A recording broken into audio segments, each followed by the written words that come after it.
Hey, all you Collabcast listeners, this is Captain Dave Jackson coming to you from an absolutely sunny Hendersonville, Tennessee. We've got about 65 and sunny today. It's gorgeous. It's spring weather in February is when we're recording. And I can't really say I can complain too much because it's really beautiful today. I want to welcome our guest today, Linda Fisher. Linda is from the good state of Michigan. She's from up north. Traverse City area, which is a beautiful area if any of you had a chance to go there. Well, Linda, welcome to Collabcast. Thanks, Dave. Glad to be here. I got to admit, I have never been to Traverse City. You're missing out. It's a beautiful area. I've been to the UP, the Upper Peninsula, for those that don't know, but I came in from like the Canadian side. Oh, yeah. And then trekked, this is years ago. I might have been in high school. And then we trekked back through Wisconsin. I remember that part. Yeah. Down the highway along the coast. You were way up. Thunder Bay down to Duluth, that whole neck of the woods. Yeah. But never been to TC, as I like to call it. Mm-hmm. But you were just telling me before we went on air that you guys are having an unusually warm winter. It's great. Yeah, we only had a month of winter. A month. It didn't snow until January, and it's gone. And it's, 50 and raining. It's just really strange and not good for our seasonal places.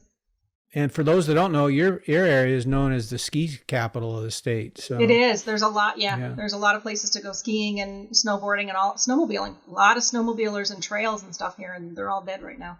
Races, snowmobile races that are put on. Right. So you guys are relying on snow. Yeah, I'm glad it's not here, but shh. But those in that industry are crying the blues right now. Yes, they are. Yeah. So anyway, thanks for being on. You've been a long-time member of IAOA. I don't know. I didn't even look it up, honestly. Probably close to the beginning. It was. I'm not even sure how you guys found me because I got an invitation to join, and there were 200. I remember there were 262 members. So holy cow! You guys hadn't had your first IAOA yet. Nope. The conference that you had there. So we started. We just celebrated our 2015 10-year anniversary a week ago. Yeah. So late January of 14. So sometime during 14, we would have got to the 200 some member mark. Yep. Because when we first met was in January of 15. Right. In California. And I think we were several hundred members at that point. Yeah. So, yeah. And then our next year was our first true conference in San Antonio. I think you made it to that one. Yeah, I spoke at that one. Yep. Very cool. So you're an OG. Yes. For being so young looking. Makes me sound old too. So anyway, thanks for coming on. I know people are going to want to hear who are listening. They're going to hear about your background in insurance because it's basically all you've done in your career. Yeah. Me too. Mm-hmm. It's the only industry I know. But my number one question I ask every guest is you didn't plan for insurance. Am I right? I don't know too many people that do. No. It's usually accidental. Mm-hmm. Some way, shape, or form. So give us your story. How did you land in the insurance industry? So I answered an ad right after high school. I decided not to go to college and answered an ad to answer phones at an insurance agency to help pay for the local college. I didn't go away to college, but my game plan was to go away to a college, and I decided not to do that. And so I answered an ad to answer phones at an insurance agency. And after 8 months of answering phones, he made me a CSR. And about 6 months after that, I was a sales producer. And was a 100% commission producer from the age of 20 until I started my own agency 20 years ago. So, and that's when it was rough. That's a rough start. I mean, that's not a traditional way of getting into the business. Zero draw, zero salary, calling people while they're having dinner. Calling from the phone book back then, from 5 to 7. I'd make phone calls every day, 5 to 7, 5 days a week, 4 days a week. We didn't do Friday. So, but I wrote a lot of business that way. Did you do your office work job and then do producer work after? I did 3 days a week. I did the calls after I would work, and he'd let me come in. I'd come in later. I'd come in at 10 o'clock instead of 8 o'clock on those days and stay till 7. And the purpose of doing that was so you could earn money to go to college. It was. I was going to at college. that I was point. working full time and then going to college either 2 nights, depending on the call schedule, or 4 nights a week as an honor. And I was a double honor student. And I had a double major. So yeah, it was a lot. It was a lot. I did that for 2 Who'd have years. And then I thought, I'm putting myself through all this, newly married and, college plus working full time plus, and said, I love this industry. I really did. I fell in love with insurance pretty quickly and just said, why am I taking these college courses? So.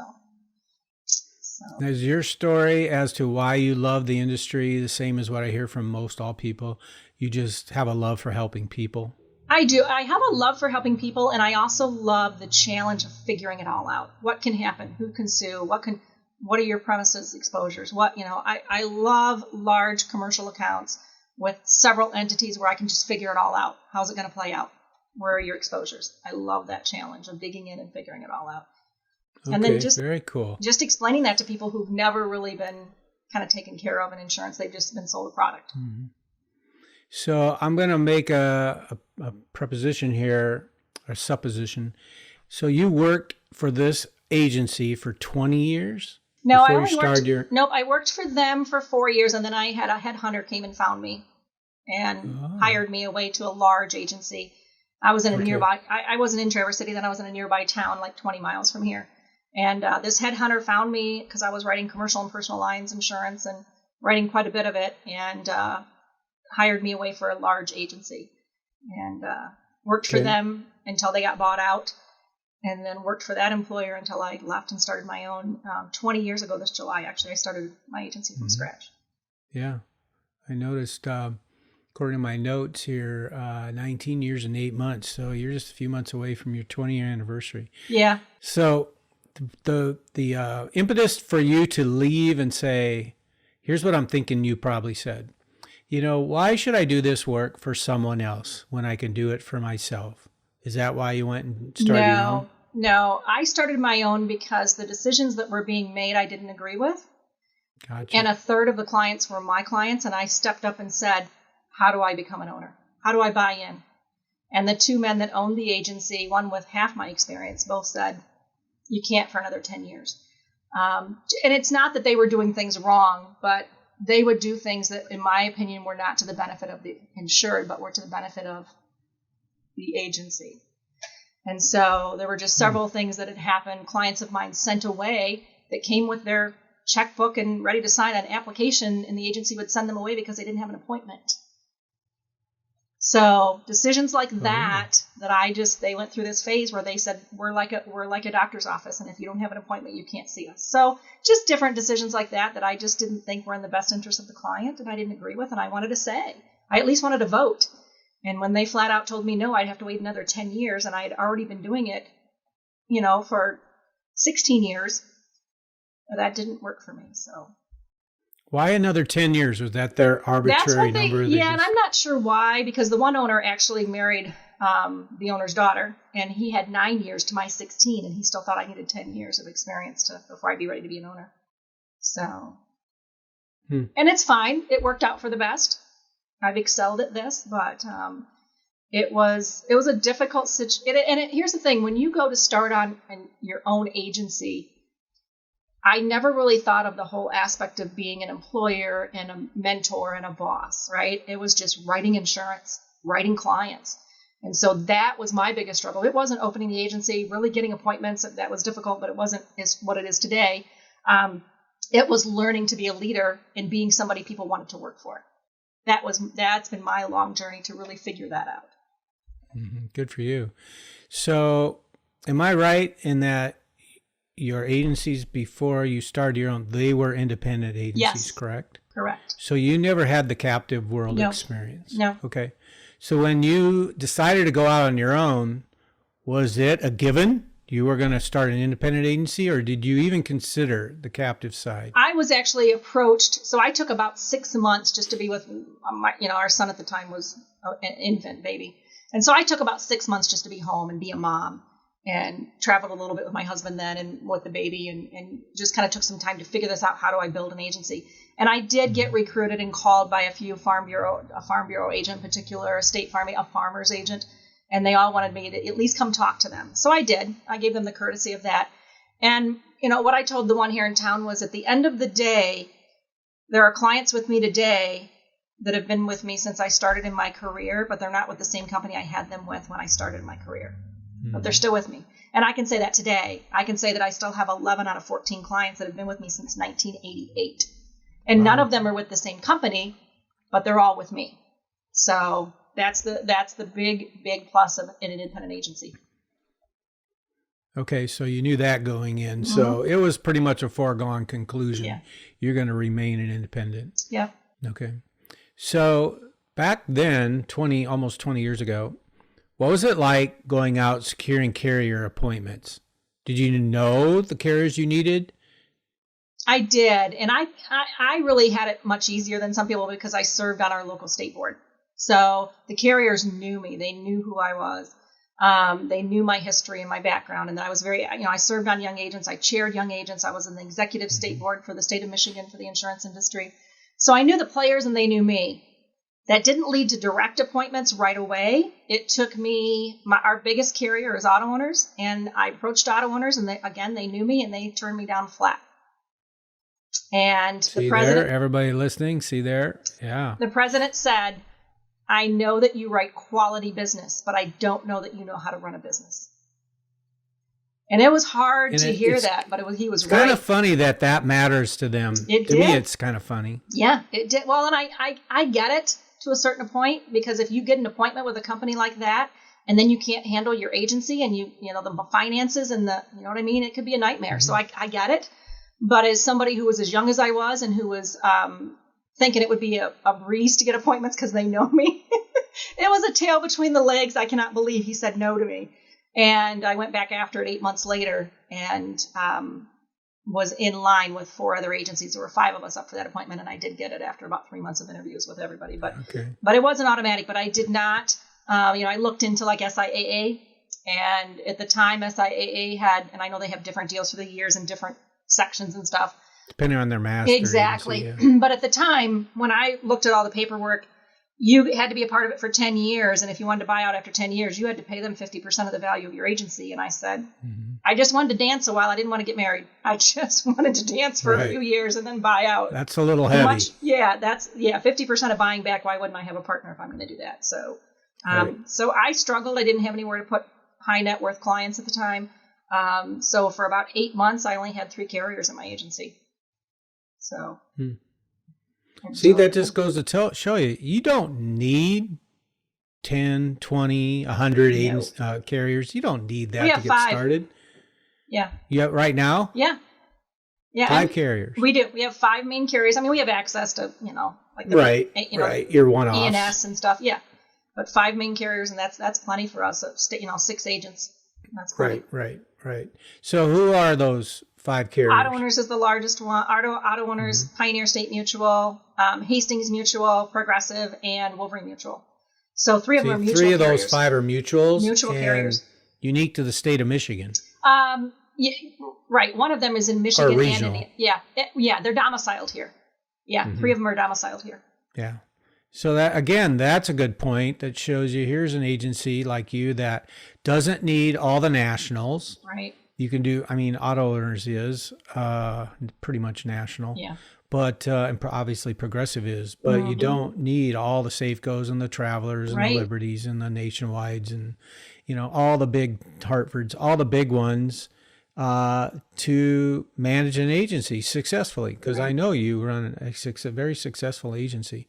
So for those who don't know, give us a snapshot of your agency. What does your agency look like in terms of size, you just told us how many carriers. You can tell us in terms of employees, premium, policy count. What's that all look like? Yeah, so we've got 6 licensed agents now. I just hired the 6th one. So we have 6 licensed agents, but that includes my son, who does our IT, our analytics, our website stuff, and he's also an agent that sells some small personal lines. We have 2 full-time virtual assistants, and we'll be bringing a 3rd back that we had before. We'll be bringing her on this September. So 3 virtual assistants who truly do act as full-time assistants for the agents. We have just over 2,000 clients, and we have our policy count is 2.2 policies per client is what we average. And a large portion of our client base is more of the white collar, higher net worth, and probably 20% are seasonal, reside in another state, and have a seasonal cottage or home on the water here. Gotcha. How many of your policies are based in Michigan? Probably 70 to 80%. Okay. And we also we now write business in other states. We do. We write in 7 other states now, but it's only because our clients have property there. So it's accommodation. It is. Business. That's it. We're not marketing in those states. We're not trying to write business. It's just taking care of our clients. So you talked about high net worth, but so I will call that a niche or a niche. Mm-hmm. You have any other areas of expertise? Construction, builders, developers, flippers, condo developers, homeowner association developers. We do quite a bit of that. We were just talking about how we survived, December, because December you're getting all your 1/1 renewals for your contractors, and it's a lot of work. Mm-hmm. So Decembers are very, very stressful here. So that's really the only niche that all these years that I've really just kind of lucked into from doing his, one client's personal lines, and all of a sudden I do a lot of construction. How did construction happen? Was it because it's happening in your area, and so you're almost not it really is forced, well, and if you get in, if you're doing developments, if you're doing condo and homeowner association developers, and you get with an attorney that writes all of those contracts, because they have to have contracts between the developing entity and the contractor. When you get in with an attorney, local attorney that knows that you know what you're doing, reading bylaws and master deeds and how to put the insurance together and how to insure the developing entity, they will refer you to their clients. And we've got 2 of them here in our town that specialize in construction contracts.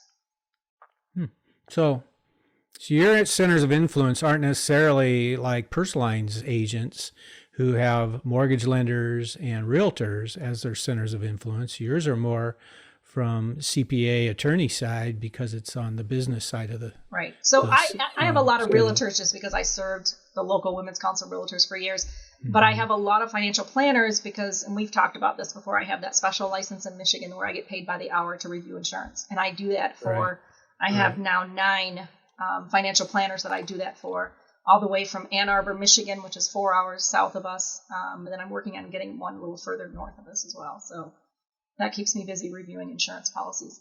Okay, very cool. So you mentioned your son. His name is Logan. Right. There's a lot of us in the industry. I have 2 kids. They're both in their late 30s. No interest in the insurance industry. I have a doctor and an engineer, and they're doing just fine. They're doing probably better than me. But how did it go with Logan? Was that something you nudged him, or was he interested from, a diaper, or how'd that all go? I keep trying to chase him away.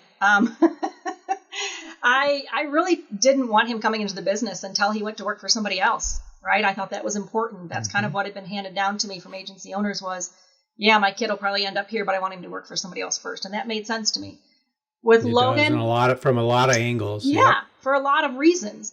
Logan was pretty determined that he wanted to sit in my chair. We play golf together all the time. And he's like, if I get this one in, you're going to give me 1% ownership. He's really big. He's big on wanting ownership. The thing is that Logan and I have completely different concepts of customer service. And I tell people this all the time. There's not as big of a difference between my father's age, generation, and mine. But there's a huge difference between mine and Logan's because of technology and AI. Technology. Huge. And so for me, it's the sitting across from the table with the client or going out to a construction site or, we're talking about writing this big farm place here. And the agent came to me and said he would like for you to come out with me. And so for us to be on site with people, that's not his generation. That's not his thing is technology. His thing is connecting via the internet and texting and all of that. So he wants to sit there and go like this. You got it. Say, okay, I'll e-doc you. Yep. Hang on. QBI would be great for him. Quote, bind, issue. That's him all day long, right? Yep. No interaction. Yep. But he's getting into it. He's getting into commercial. He enjoys commercial. But what's been really great about Logan is, and I said this in Chicago, 95% of the time he and I work extremely well together because he'll say, Mom, why are you doing this way? And I'll think about it and go, it's robotic. We've been doing it that way forever, but you're right. We need to think of a different way of doing this. And he'll add in some automation and stuff. And then the other percent of the time I keep telling him to update his resume because he drives me nuts with ideas that I don't agree with. He'll have an idea and say, like this, I bought a building during COVID. I bought an office and he wants to close the office and have 100% remote. I've done, probably 70% remote, 30% in the office. So there are certain things that we're not going to agree on just because I have that old fashioned face-to-face relationship building sales mentality. And for him, it's technology, quick, get it done and move. So we'll see if that changes because he is getting really interested in commercial and is looking to take commercial classes, insurance classes. And I think it's because, like I said earlier, it's more of a challenge for him.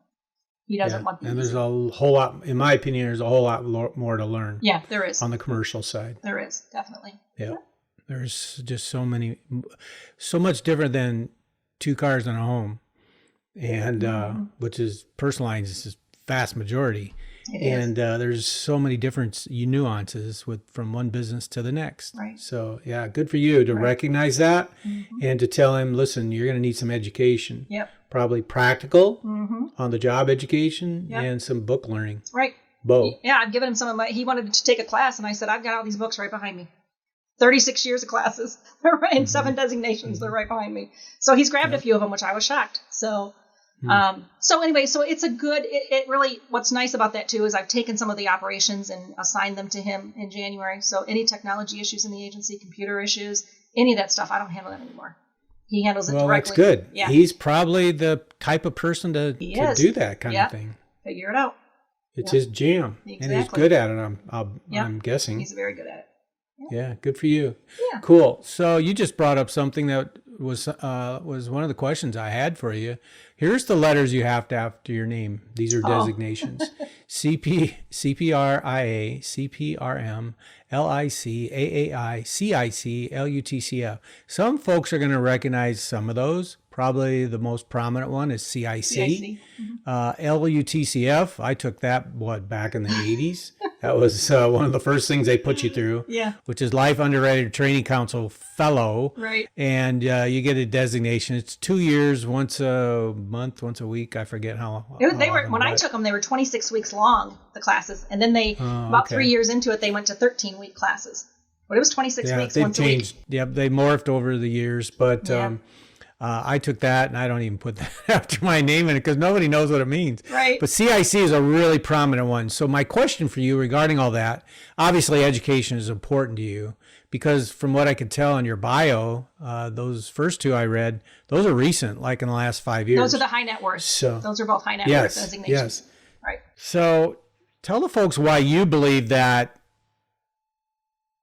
keeping yourself educated is important. Well, I think we're always learning, especially in this hard market.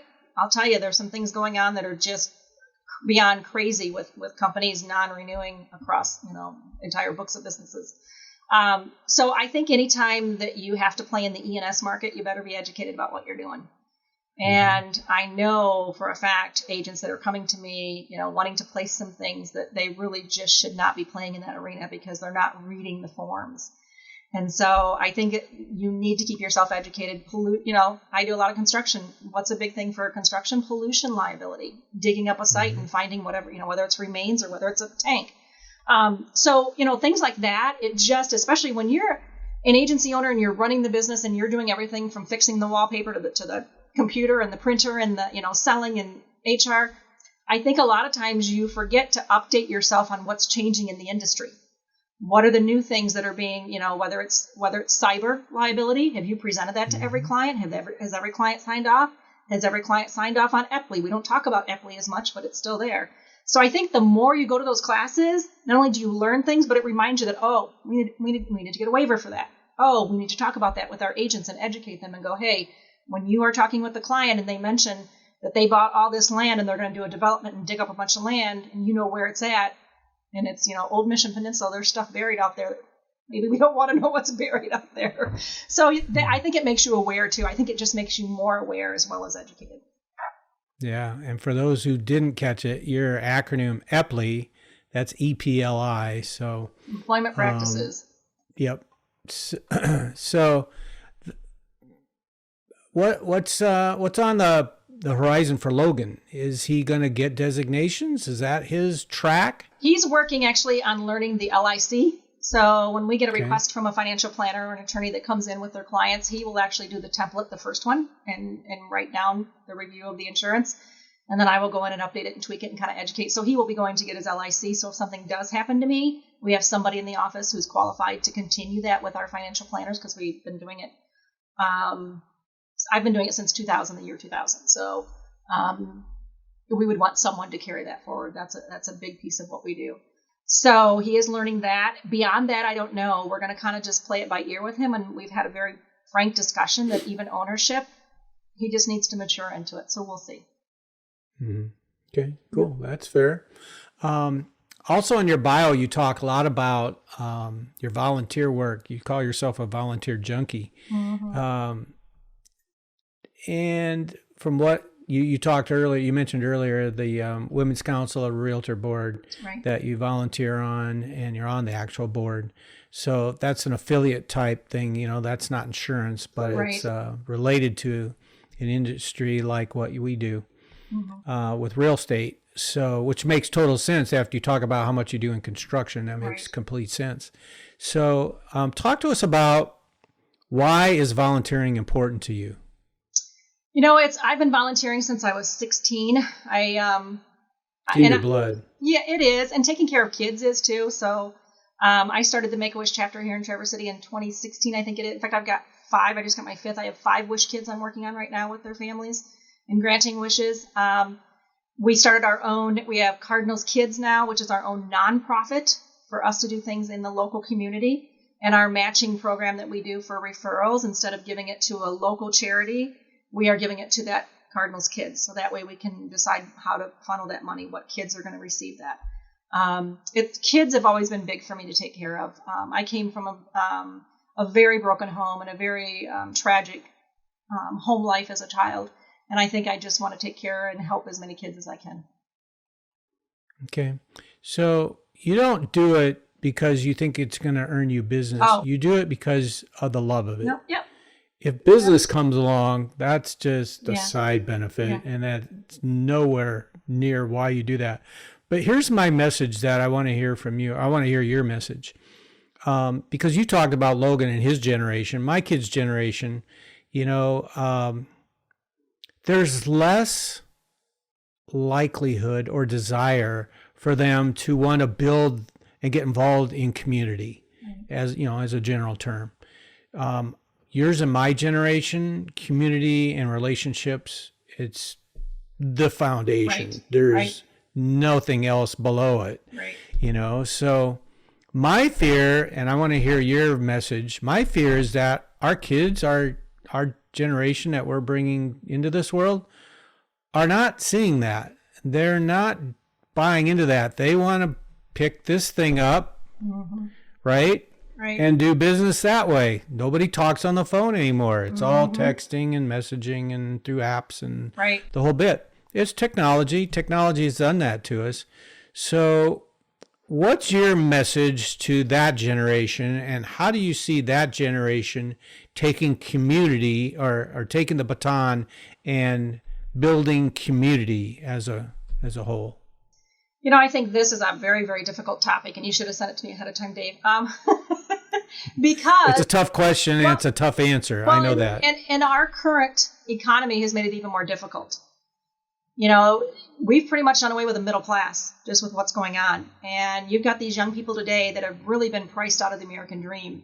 These kids are going to have to make $130,000, $150,000 a year just to buy a house right now. So I think it's kind of difficult for them to be invested in a community if they can't even buy a home and be part of that community. So this whole thing of kids that are, that are working and doing side gigs and not really putting roots down is a concern for me as well. So I don't have the answer for that. All I can do, like I said, with these charities that we have and the things that we do at the kids' school is just let them know that they're loved and that relationships do matter, that they can reach out to us.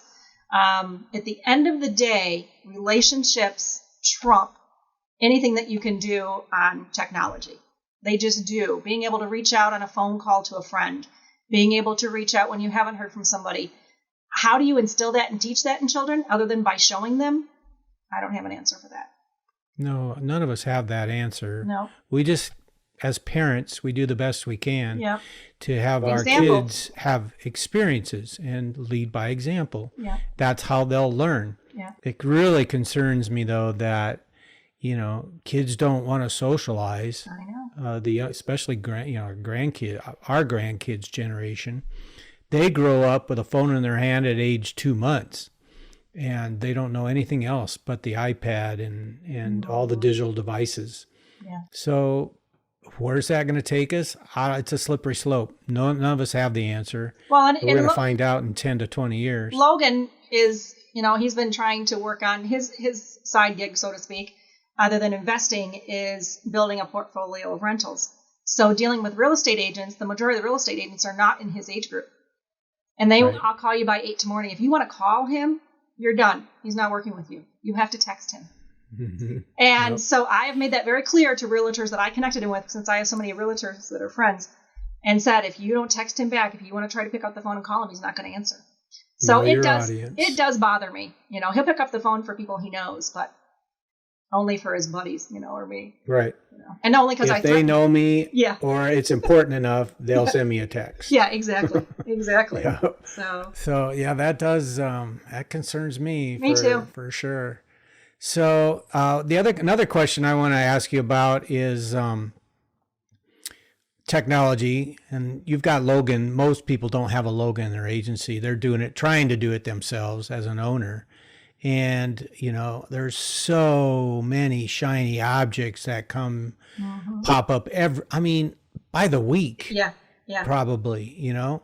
So you've got somebody to take care of that. But when you didn't, or now when you do need to get involved, how do you go about sorting out the shiny objects? Like, could you ever see yourself moving to a new AMS system? Not now. I just did it in 2018. And 6 years ago. Yeah. And here's the thing is I did not realize I've always had this affliction. That's what I'll call it. Analysis paralysis. But I didn't really have a name for it until a few years ago, because I would just research something to death to make sure, I'm a perfectionist, make sure it's the right thing. And then I would just get just short of pulling the trigger and stop doing it, because then something new came on board. Oh, I got to research this one now. And all it did really was stop me from changing, stop me from switching. So I had the same agency management system, Doris, from the time that I opened the doors, because back then Doris didn't require you to have a server, and I couldn't afford a server back then, just opening the doors. And so I went with Doris and kept them until the reports were horrible, until I finally, it took me almost 3 years of research. I'm not joking. Because then I picked a system after about a year and a half. I picked a system, and then I got some bad news on that system, so then I had to start all over. And I spreadsheeted everything I wanted in a system, and what did I have to do? And you'd finally decide, and then they go, oh, but this one does texting. Oh, wait, yeah, I want texting too. So it was a nightmare. And so finally, I finally narrowed it down to 2 different companies, and one of them had a problem with one of our carriers, Pioneer. And no matter how long I talked to the company or the AMS, they kept blaming each other. And I finally said, we're just going to go with this other one. The technology we did adopt, and I'll give you an example. So we have Hawksoft as our agency management system. Love it. We have Agency Zoom. I know how to get in and do some things, but Logan pretty much runs Agency Zoom. But we seriously had that about 3 months when Logan said, Mom, you can only choose the first named insured. So if you're talking to Bob Smith, but Tina Smith's the first named insured, everything's going to go to Tina. And I said, well, we're not paying that anymore. Just forget it. He goes, you don't dump the whole thing. Just because one thing's wrong. He's like, Mom, wait. So we still have them. There's today. A workaround. Yeah, exactly. He fought for them. So we still have them today. But I was of the thing that if it's not perfect, get rid of it and move on. Let's find something else. And fortunately, he was like, no, Mom, it's going to do everything else that we need. We're not starting over with something else. Okay. So it's good to have a mind like that in your agency, because it's a nice balanced system. Good balance. Yeah, I like that. Yeah. So I was going to ask you about what's called your tech stack. So this would be a question for Logan, but Hawksoft is your AMS. Agency Zoom is your CRM. Correct. And you use what else besides those 2 pieces of software? So Lightspeed Voice is our VoIP, which does work in connection with Hawksoft. We use FormStack in connection with Hawksoft for our e-sign. What else do we use? I don't really use anything else. Yeah.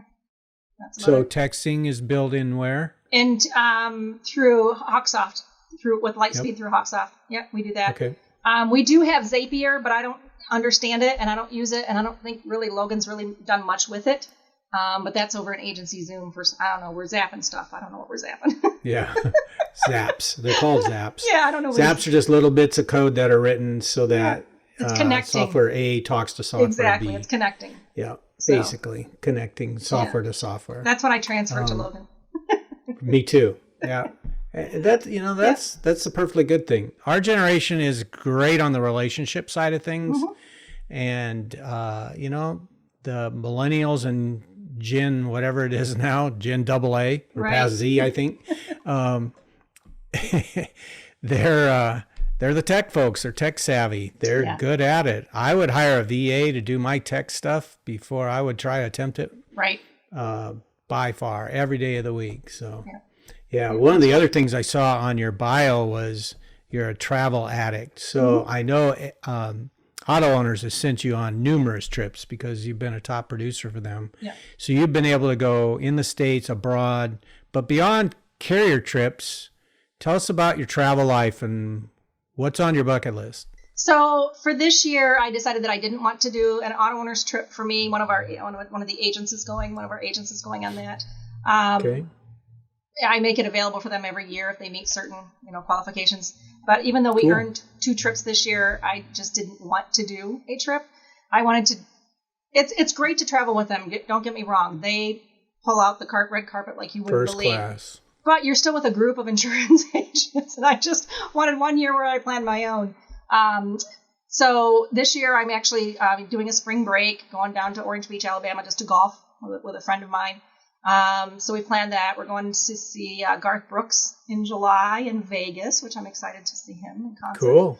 And now that I've kind of got more staff, and I promoted one of my agents to executive team leader, so she's managing the other agents. Logan's doing a lot of the operations. I can breathe a little bit more and be able to travel, not so much for business, but for fun.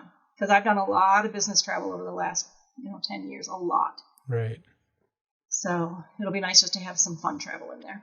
You're coming into your own. That's a nice feeling. It is. It's been a long, long road, and I can finally breathe a little bit this year, and it's really nice. Mm-hmm. But you wouldn't trade it for any other career professional track, would you? No, and no desire to get out of it everybody anytime says. soon. I don't care what aggregator calls. I have no desire to get out of this business anytime soon. Mm-hmm. Good for you. Yeah. So what's on your bucket list? Honestly, to buy an oceanside home. Not sure where yet, but I would like Don't a know place. which ocean? No. Probably the time zone is the issue, right? So I still want to be available for the agents, and if I'm over on the West Coast, that makes it a little more difficult with a 3-hour time difference. So that's why I've been kind of researching. I spent a month last year, and I spent the entire month of February at a Airbnb in Myrtle Beach, North Myrtle Beach, on the ocean. We're going down and going to spend a week and a half in Orange Beach on the ocean in a condo. So ideally, I would like from January to April to be out of northern Michigan when it's not the best weather, and work remotely from somewhere else. So that's my goal is to buy a home somewhere else. Very cool. Yeah. Does the weather get to you as you age? It's not even as I age. It's just that I'm over it. Because I've done all the snowmobiling I want to do. I've done it. And so I would rather just be somewhere warm and taking a swim. Not the polar plunge. That's what happens with Americas. Mm-hmm. People migrate south. Oh, I know. North to south directly. We have a lot of Not snowbirds. too many go from the East Coast to the West Coast. Mm-hmm. They go directly south. Yeah. So if you're on the East Coast, you're going to go to Florida. You're going to go to the Carolinas. You're going to go to the Gulf states. If you're over in the Northwest, you're going to head to Arizona or California. Right. So, but in your case, I understand you want to stay close. Mm-hmm. Time difference can be a factor. Yeah. So, but beyond a secondary home, what's on your travel bucket list? So I did Rome last year. Rome was nice. Florence. A week of it was the auto owners trip. Another week of it we extended to see a lot of places. So that was really nice. Paris. I've always, of course, Paris, Australia.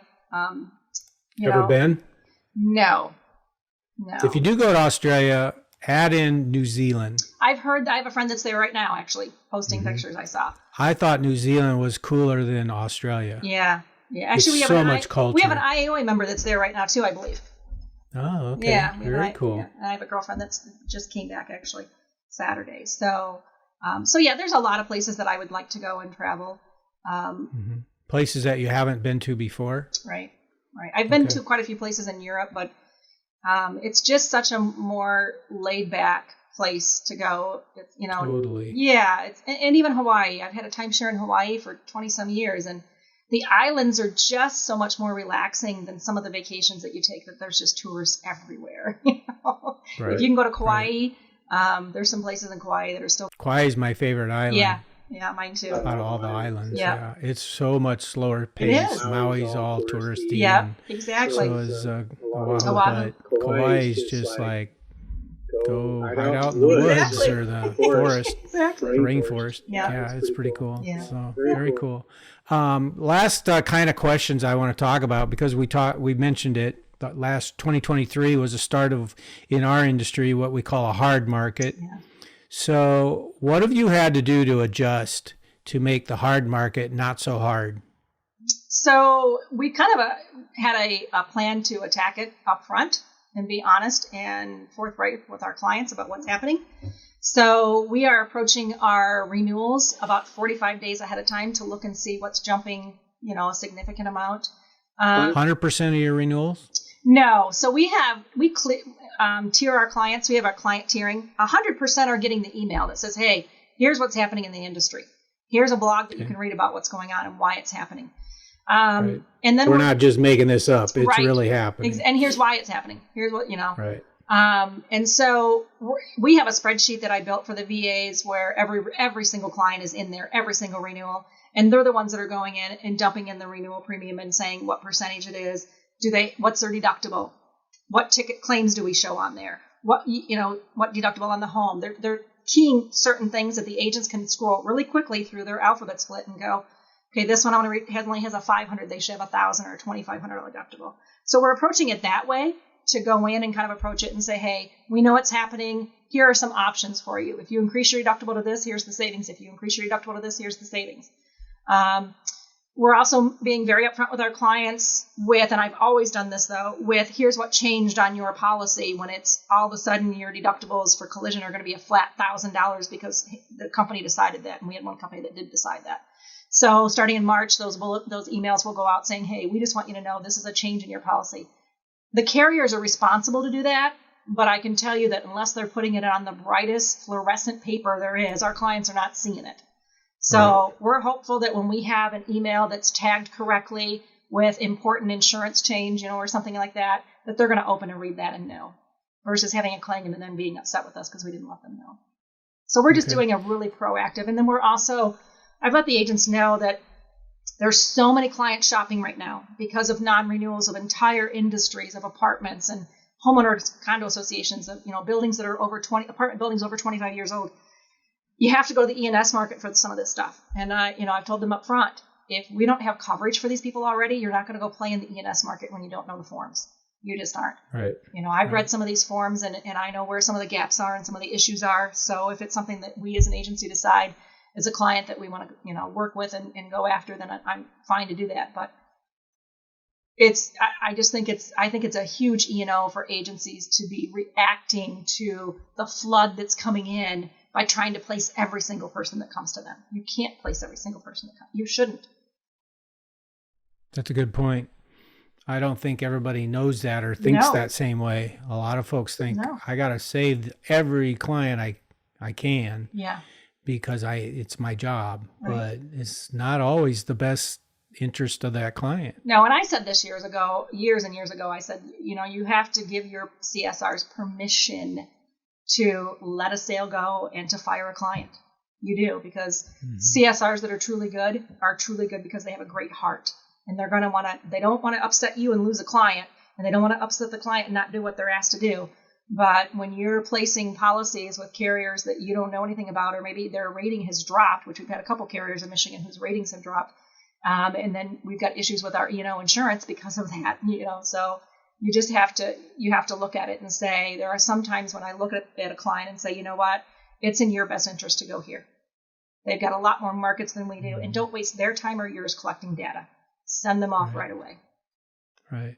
So I thought of a follow-up question, because earlier you talked about your demographics of your agency, and you knew your numbers. You said 2.2 policies per household. Right. So most agency owners do track. That's a metric that they track. Right. So my question for you regarding that is, do you feel like, did you take a look at that and say, this hard market, now we've been through almost a year of it, can 2.2 improve because of what's happening with this hard market? That's one of our goals, is to improve that. And yet if I break off my book of business and look at how many are accounts that we write the property here for, and maybe a car that they keep here, but I can't write their primary because it's in California. I'm not I only have one company in other states. And so there's one in Big Sky, Montana that I sent to an IAOA agent. That's a huge account. And she emailed me this morning and said, thank you for putting me in touch with him. He's great to work with. And it really crushes me that I haven't been able to write her property out there in 20 years I've known her. So, I think, that's my 2 cents actually. So do you have a number in mind? What can 2.2 improve to? I put it to 2.3. But if you look at how many single dwelling fires that we write that are rental dwellings that people are buying in our state left and right. Not much you can do with that. And if I segment, and in fact, in Hawksoft, you can see auto without home and home without auto. And how many with umbrellas. And I can tell you that our umbrella count is more than 50% of our clients have umbrellas that are in Michigan, because I can categorize it by Michigan. So that's a big number that we have umbrellas with that many clients. But for sure. Yeah. But again, the people that are residents in California or, Wyoming or Arizona, we can't do anything with those. We can't. Right. So. Cool. Well, Linda, I want to thank you for coming on today. I know our listeners are going to enjoy hearing what you have to say. You're always a pleasure. We appreciate you. You've been an IAOA supporter for almost the full 10 years we've been in existence. Yep. You told me offline you were like number 262. Yeah. And I don't know that there's too many IAOA members that know the number that they are, but that's pretty cool. We're closing in on a 10,000 mark, 10,000 in 10 years. It was never our goal to have a number. Yeah.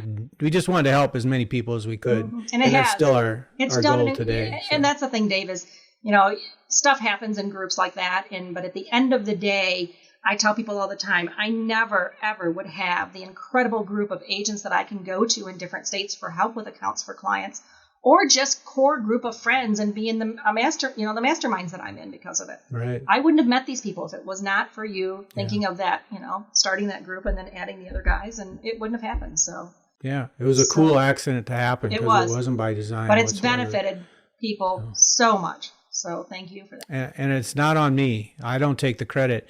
It's all those 10,000 members who bought into the vision and said, I'm willing to share if you'll share with me. Exactly. And when you do that, we all become better together. Exactly. We've said that for years. So. Exactly. Thanks again, Linda. We appreciate you. We can fight the lizard together. That's it. I appreciate you. Thanks for coming on. Our listeners are going to love hearing you.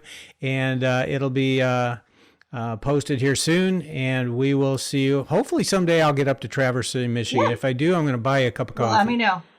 Absolutely. Okay, we'll call it coffee. Right. Wink, wink. Yeah. All right. Thanks, everybody, for listening. This is Captain Dave signing out from sunny Hendersonville, Tennessee. Have a great week, everybody. Take care. Thank you for listening to Collabcast with IAOA with Captain Dave Jackson. Production and distribution by Podsquad.fm, Riverside.fm, and Spotify for podcasters. Special thanks to Little Dog Social Media, Terry Champion, and all our guests and listeners. If you're an independent insurance agency owner, please subscribe to our podcast weekly. You can also request to join our agency owner exclusive Facebook group, IAOA. or Insurance Agency Owners Alliance at IAOA.com. Captain Dave Jackson signs out from sunny Hendersonville, Tennessee.